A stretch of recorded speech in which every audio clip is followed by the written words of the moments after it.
Hi everyone, it's Brian here, your host. So hello and welcome to episode 4 of the Workwell podcast. If you haven't already, be sure to check out our website, workwellpodcast.com. You can get all the show notes there, including for each episode, including today's episode, and there's lots of other bonus content there as well. This podcast is brought to you by our partners, Irish Life Health and AJ Products. My guest on the show today is Dr. Mark Rowe. Dr. Rowe is a practicing GP for over 20 years, whose area of expertise is lifestyle medicine. Dr. Rowe advocates lifestyle change as the best medicine for burnout prevention and real vitality. By incorporating his principles of self-care with his extensive medical experience, he enables lasting positive change in people and their organizations. On the PG Cert in Trinity recently, in Workplace Wellness at Trinity, Dr. Rowe came into us and gave a really wonderful talk, a really interactive talk. So it's a real pleasure to invite him on to chat with him on the podcast today as well. If you're looking for a boost and some positivity, then you'll get that and more from this conversation. Let's dive straight into my conversation with Dr. Mark Rowe.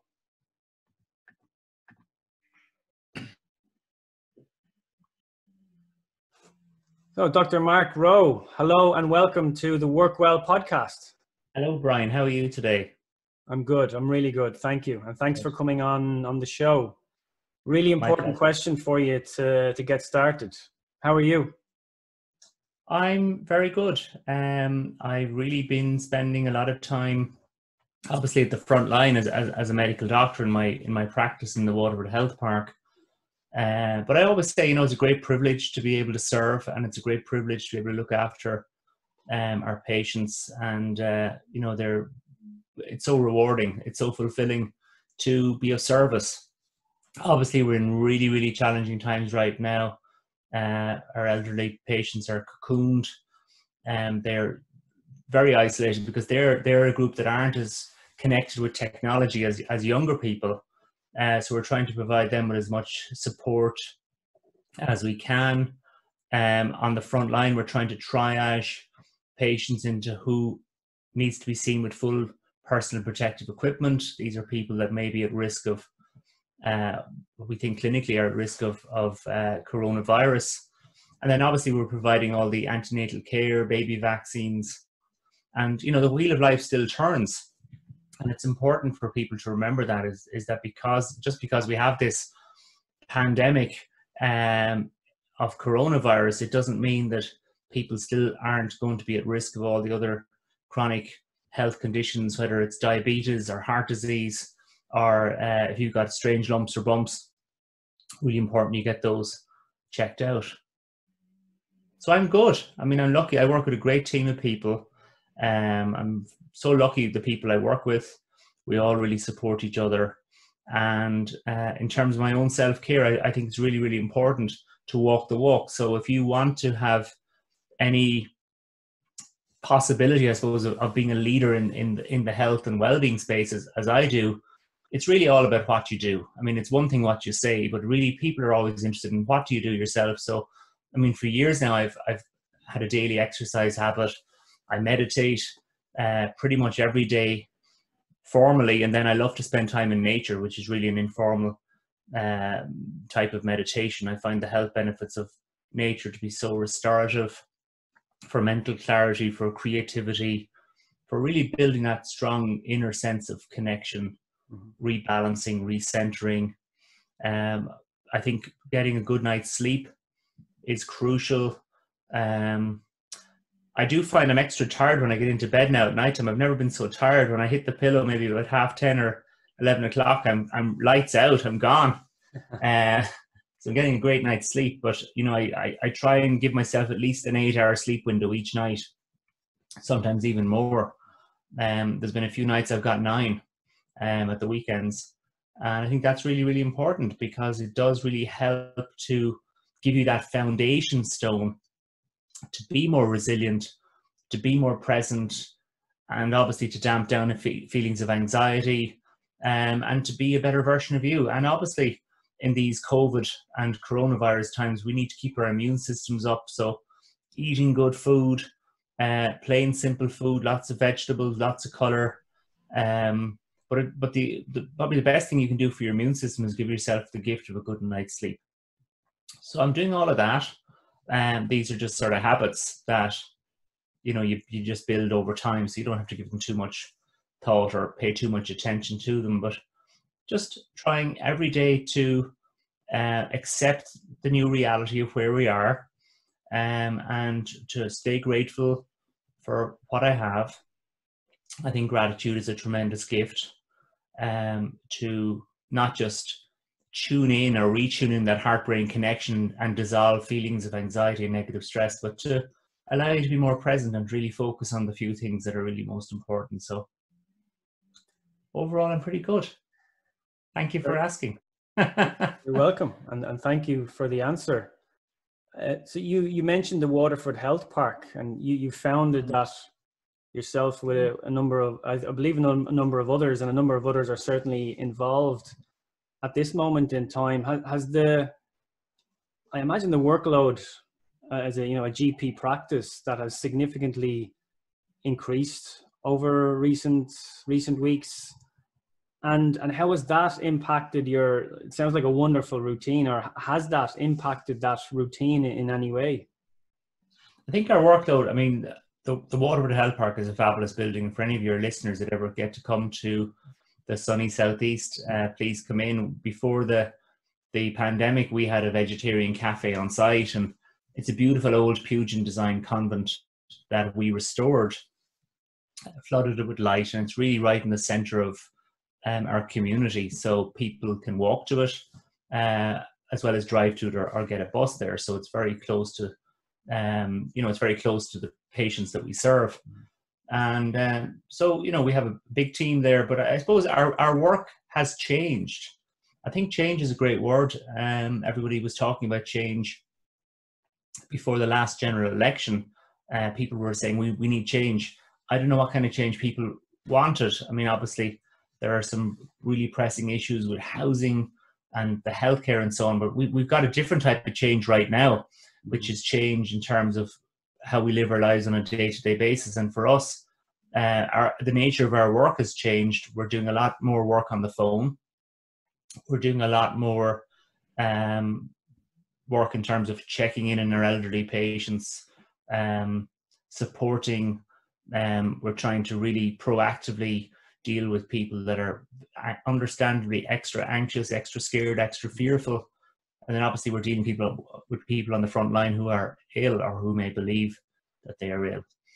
But on the flip side, then there's a lot of other people that aren't going to the doctor because rightly so they're staying at home in these COVID challenged times. But sometimes perhaps they should be going to the doctor. They should at least be reaching out and phoning if they've got worrying symptoms. So that's an important message to get out there, is to know yourself, know what's normal for you. And if you notice or detect any changes in terms of how any aspects of your body are functioning, in terms of how you're experiencing your mental health, you're not alone. You're never alone. Reach out, ring your GP, hear that she is there to trust you, build that relationship with you, communicate with you.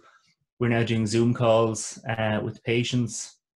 So I think one of the big changes, Brian, because on that theme of change, is how really, technology is now really coming into its own. And it can be a real force for good, for positive change in the world, as people have to figure out other ways to communicate in maybe a less personally connected manner. And I think technology can really help. And we're finding with Zoom that it's really helping us to communicate with our patients. But it's also helping colleagues and health professionals to stay connected, to meet online, to share ideas, to share trends.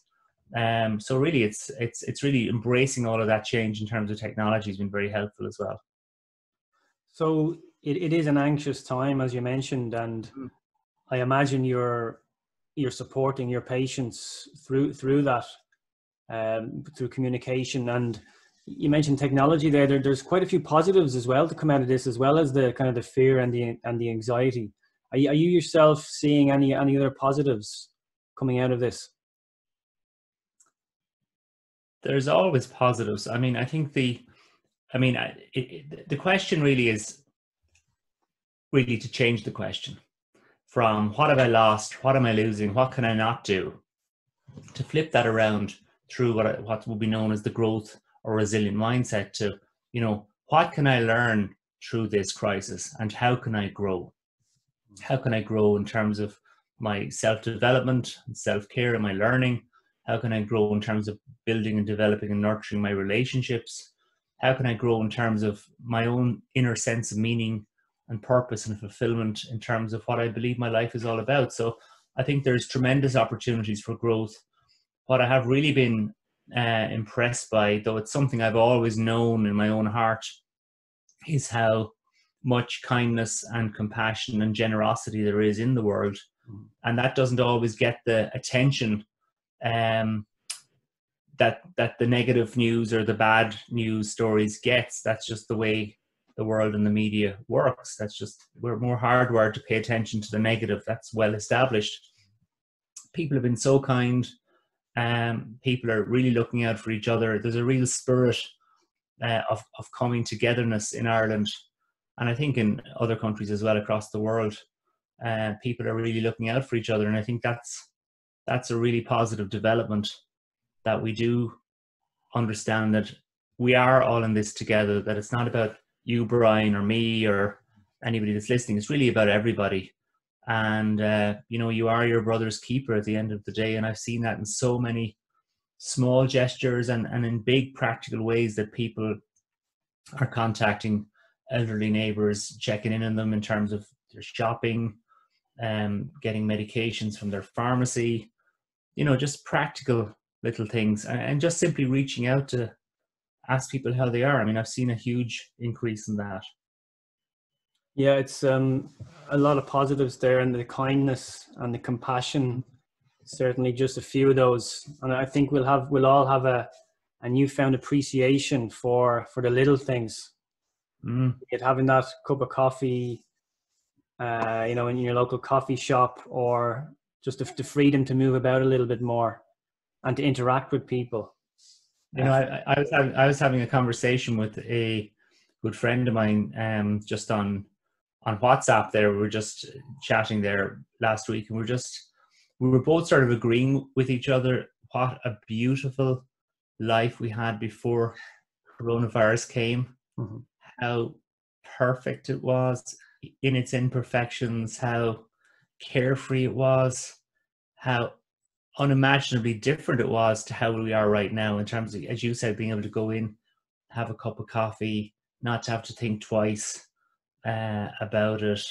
If you wanted to go out for a meal, or you wanted to go to a movie or whatever, the freedom we had, that we of course took for granted. And of course we do take things for granted. That's human nature. Mm-hmm. But I think that's the thing about a gratitude practice, is to try and cultivate that habit of really appreciating what you have. And I think you're absolutely right, Brian. There will be a newfound appreciation for life's little gems, the little things that aren't so little, as they say. The essence of life is really simplicity. It's, it doesn't take much. We don't need much to feel fulfilled and to feel purposeful and to feel happy and content. If we have the basics to feel loved and valued and appreciated, a roof over our heads, 3 square meals a day, and freedom to be ourselves in life, I mean, that'll go a long way for most people. Absolutely.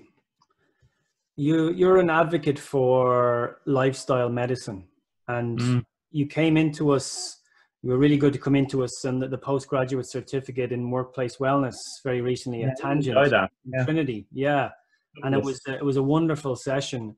And you introduced the cohort of students to lifestyle medicine. Could you maybe tell the listeners a little bit about what lifestyle medicine is?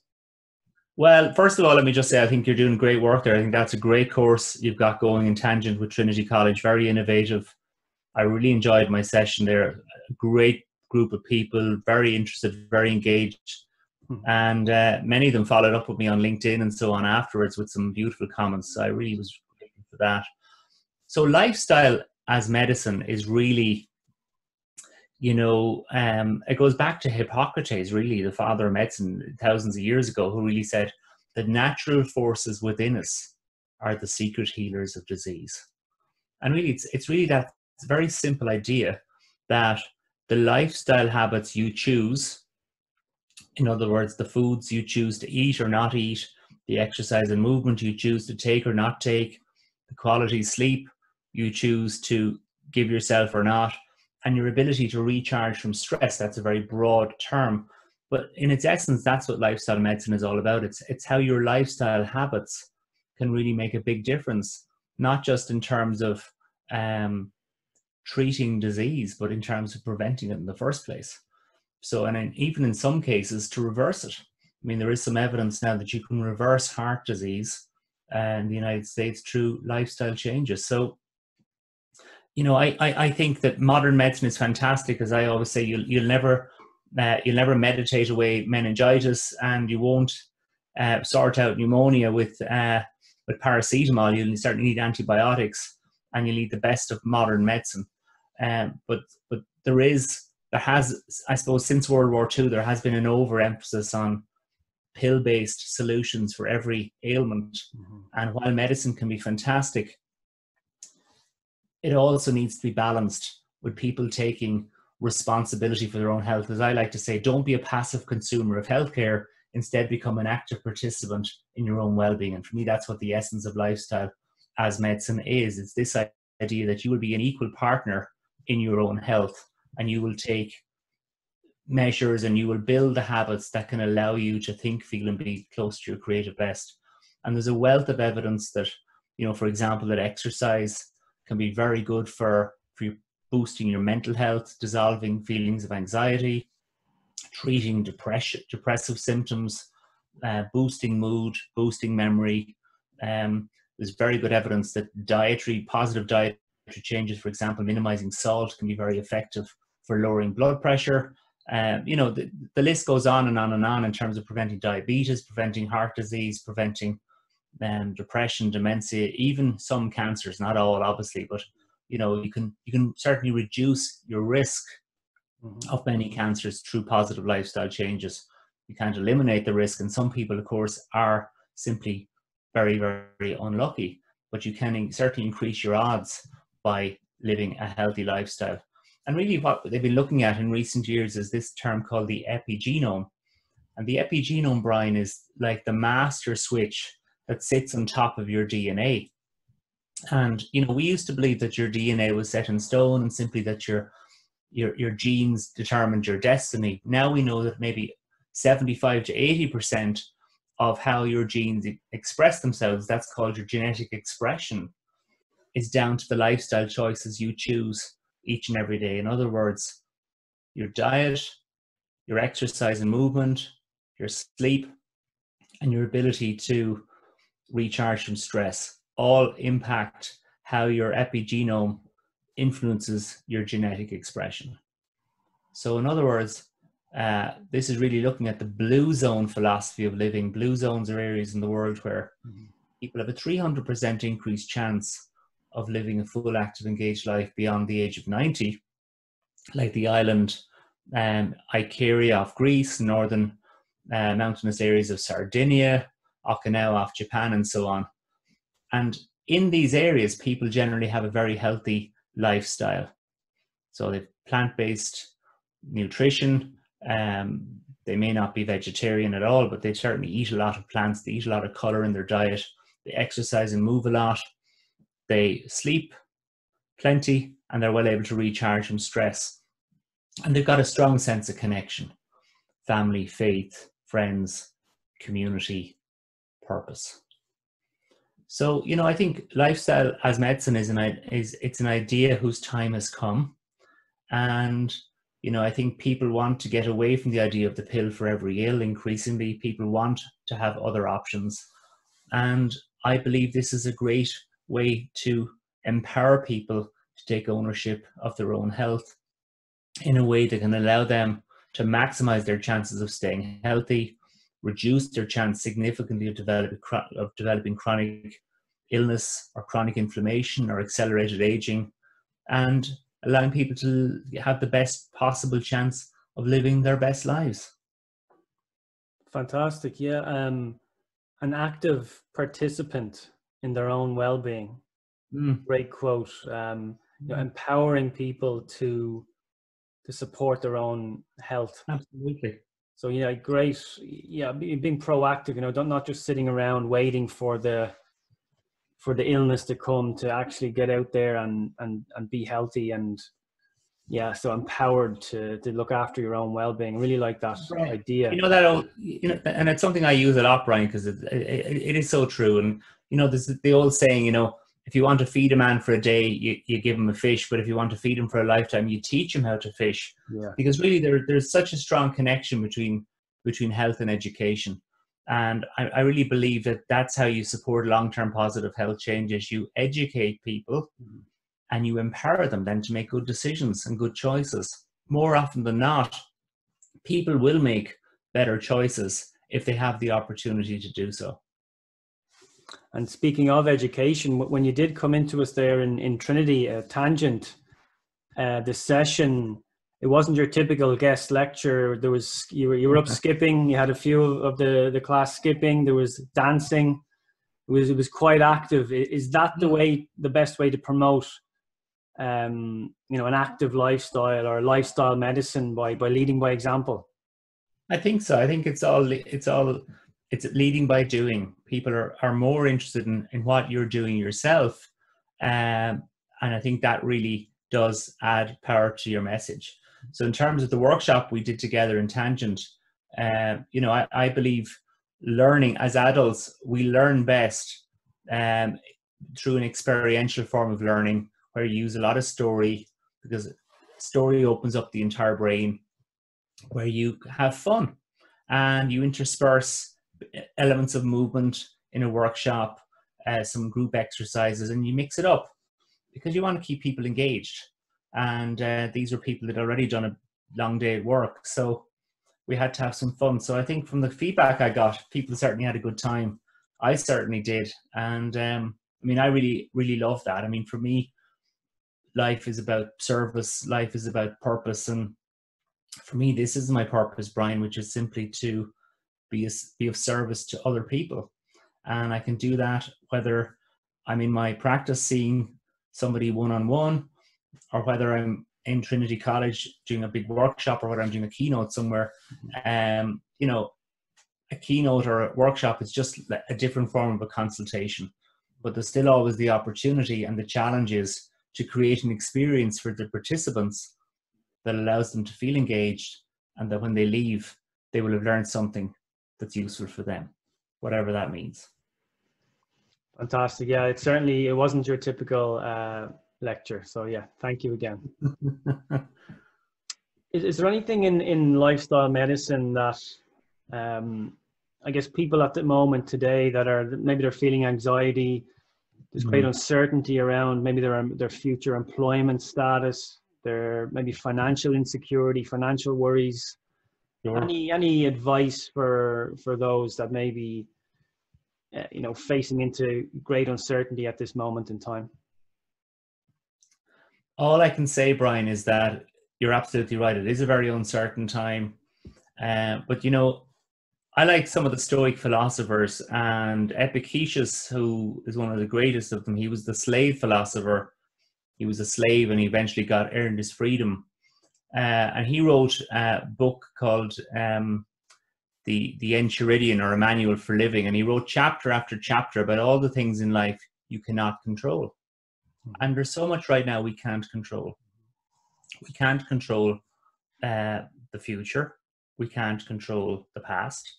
We can't control, there's all those many variables out there that are going on that are outside of our control. But the one thing we can control is our attitude in any given moment.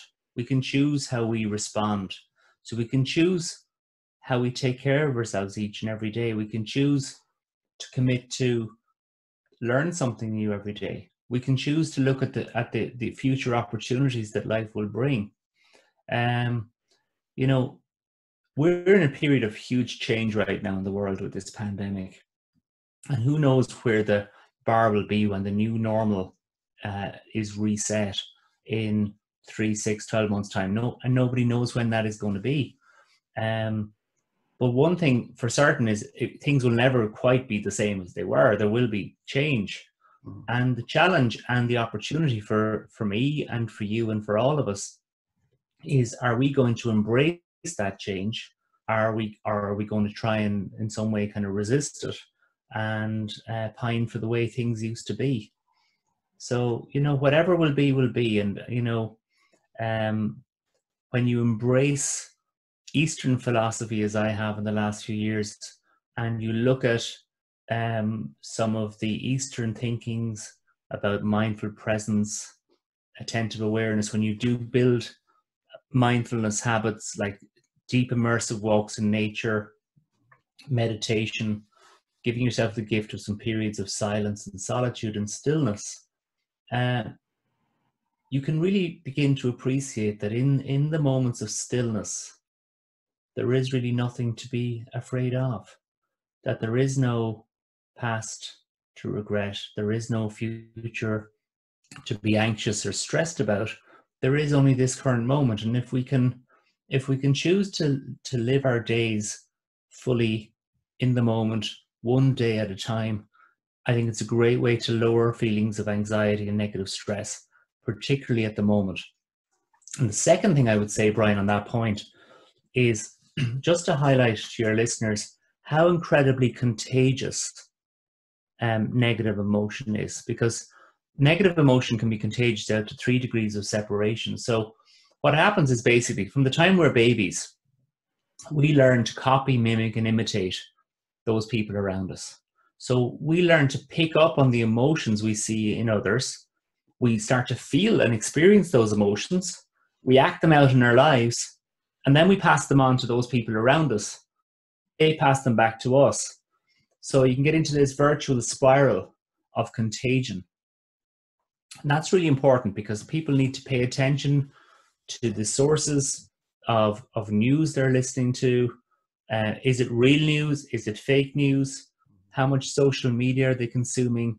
Is the social media they're consuming positive and uplifting, or is it having a downward drag on their feelings of stress and anxiety? These are things that we can control, and we need to pay attention to that, because it can just creep up on us quite insidiously.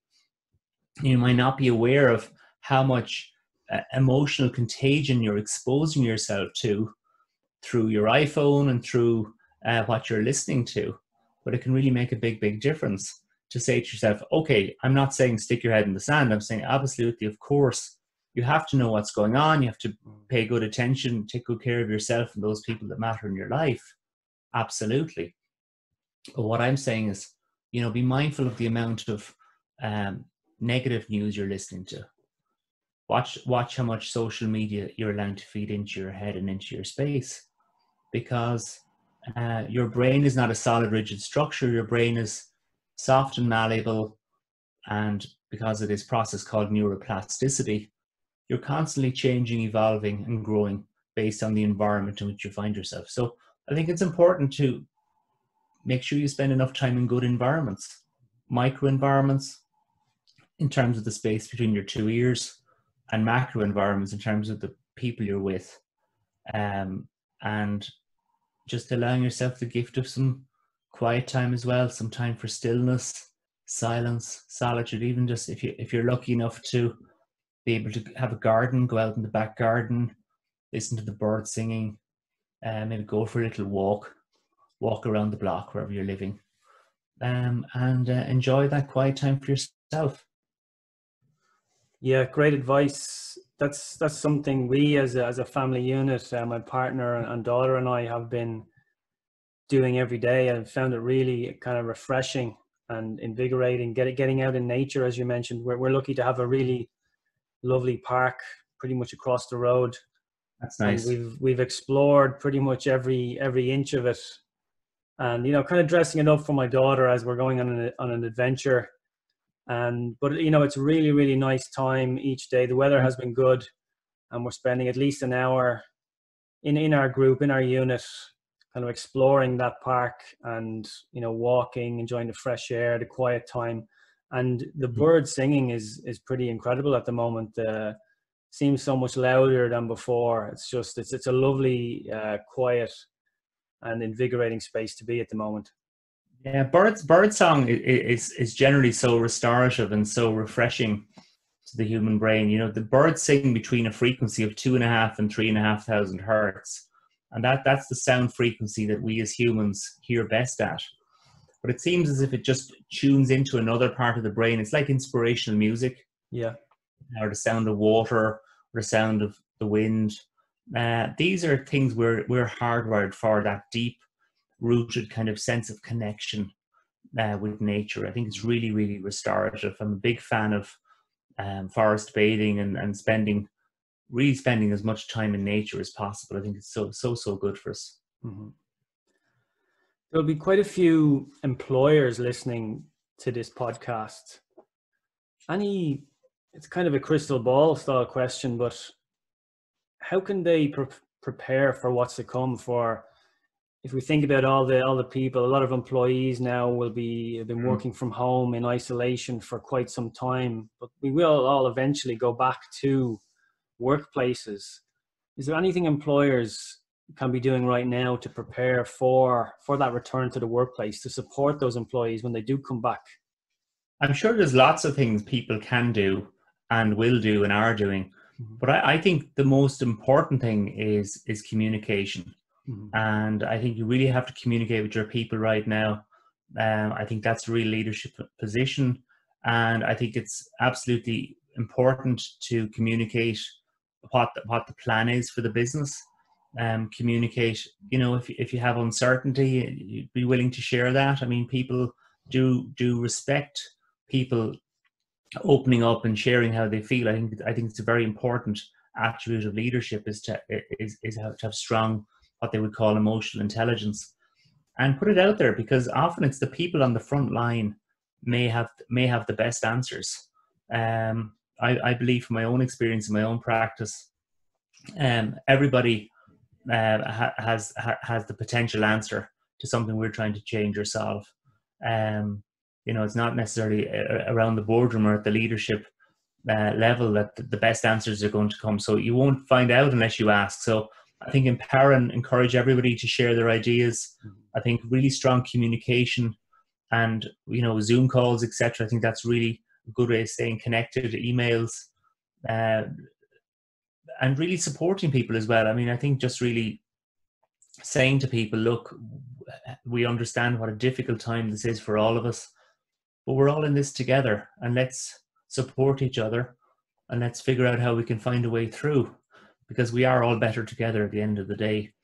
And one thing I've been doing for some global corporations recently is I've been doing global webinars for companies who, as you said, whose employees are now at home and they may be in many locations around the world. I've been doing webinars on self-care and how to embrace stress and deal with anxiety in these COVID challenge times. And I've been getting a great response to that, because people can ask questions and there can be great sharing of information as well. So I think it is a really challenging time for employers, and it's very difficult for them because they're figuring out how's their business going to survive and what the future of the business is going to be. And there's so many variables out there. But I believe the greatest resource any company has is its people. And if people are supported, people will find a way. Yeah, a few people that I've spoken with recently and asking a similar question to that have mentioned the importance of communication, especially at this time. And even if there's nothing to say, there's no major update, it's simply just letting the team know, the employees know that you're still there, you're still working away, preparing for what's to come. I think that's really important. Absolutely. So you touched on it there. I mean, outside of your GP practice, you do work with organizations, with leadership teams. Can you tell us a little bit about that, a bit more, what you've done in the past and what you currently do? Well, I've been very, very lucky, Brian. I suppose when the last crash started back in 2008, I had been, doing kind of talks for organizations and for the public for years on lots of health related issues. And a patient of mine who was a HR director asked me in for their annual wellness day, and I said, look, maybe I'll come in and talk about happiness and well-being at the moment, because I'm seeing a lot of people that are very, very stressed, rather than say heart disease prevention or diabetes or whatever. So I went and did that, and there was a great response to it. And that really was the beginning for me, probably about 12 years ago, of my sort of journey into, I suppose, well-being and vitality, as opposed to sort of just simply traditional medicine. And I suppose one thing has led to another. I did a one-man show called A Prescription for Happiness 6 years ago for World Mental Health Day. And I got to work with a playwright, Jim Nolan, in Waterford for that. And that sold out. That went around Ireland. And that led to me writing a book called A Prescription for Happiness, which is still doing well on Amazon. And that then led to me doing, workshops with leadership teams. So I've been in some very, very interesting places. I was invited to be a guest speaker in the American House of Representatives about 2.5 years ago, which was an incredible experience. And I got to do a TED Talk in UCD. So you know how they say in life, you can only join the dots looking backwards. That's how I feel about things. But I feel I'm at it a long time, but I'm really still a beginner. I've got a beginner's mind, staying open, staying a learner, staying humble, and staying very grateful. So I'm very grateful for all the opportunities that come my way. I really enjoy speaking and working with people. And so for me, it's all an exciting adventure. And that's where we actually first met. It's probably going back, I'd say, at least 10 years, when in what feels like a previous life, I was working in the corporate world, and you came into my workplace, and you gave a really great interactive session and discussing your book, of course, and all the lifestyle medicine aspects as well. So that's actually where we first met, when you came in about 10 years ago. Well, I think everything in life happens for a reason. So it's gas, isn't it? The way things move on. Absolutely. Well, and you've done okay since then with the House of Representatives. That's a pretty impressive one to put on the CV. Well, it's not about ego. I just said that because you asked me, but for me, it's about always wanting to improve, and always wanting, as I said earlier, to leave any group or person better than I found them, and really trying to make a sustainable difference. And I really think, as a medical doctor who is now wedded to sort of what I call live with vitality, or life with vitality, and the whole idea of lifestyle as medicine, I think there's a great opportunity to get that message out there in a very, very positive way that uses evidence-based science. I mean, I will talk about anything as long as there's a good evidence base to back it up. I don't talk about hocus pocus, but I talk about something. I'm bringing the science to the art of lifestyle, I suppose, really. I mean, at the end of the day, it's all about people, and it's all about, as we said, empowering people to become active participants in their own well-being, rather than simply passive consumers of healthcare, and supporting people to be the best version of themselves now and into the future. And anytime I've seen you speak or interact, you've certainly always over-delivered as well. So well done on that, and keep up the great work. But as you mentioned, you are a medical doctor, so I'm very conscious of your time, and especially at this moment in time where your services are needed more than ever. So we'll finish up with, could you tell the listeners where can they go to find out more about yourself, and maybe about the Waterford Health Park? Well, thank you, Brian. I mean, I embraced social media about 3 years ago, having been a complete dinosaur. And so now I have a very active profile at Dr. Mark Rowe on LinkedIn, Facebook and Twitter. And my social platforms are only to really empower and encourage people in a positive way. That's all it is. It's just purely positive messages and positive health information. Fantastic. Dr. Mark Rowe, thanks so much for your time today. Thanks a million, Brian. Take care. Bye.